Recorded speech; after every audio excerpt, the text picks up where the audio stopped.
Magandang gabi, Pilipinas.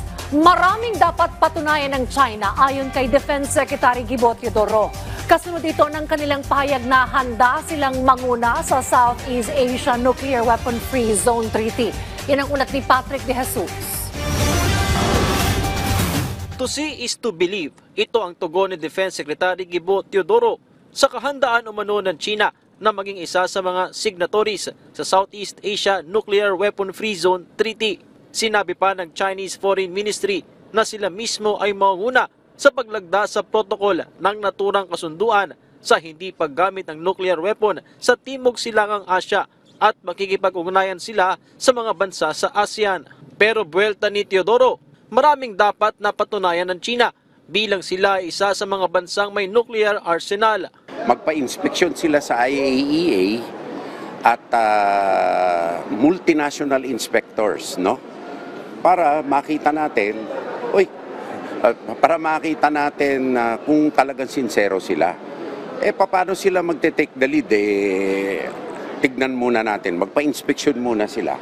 To see is to believe. Dagdag pa ng kalihim, malaki ang kakulangan ngayon ng tiwala sa China dahil na rin sa kanilang paulit-ulit na pangharas sa West Philippine Sea. Itong mga inisyatibo nila na willing to take the lead, maging mediator, pakitang tao lang ito kung wala silang good faith na ipapakita. Kasi sa ngayon, malaki ang deficit of trust and credibility nila. Malaki ang pagkukulang ng tiwala sa kanila.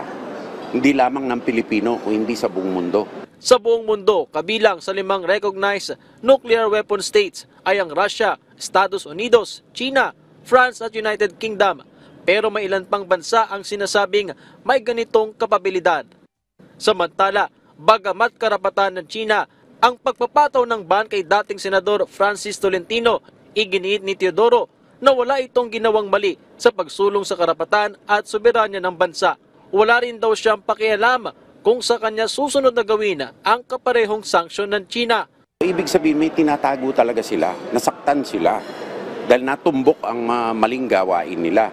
Mabuti nga kung sakasakali, assuming pupunta si Senator Tolentino doon, nasa tamang paraan. Hindi katulad nila na maraming undocumented dito.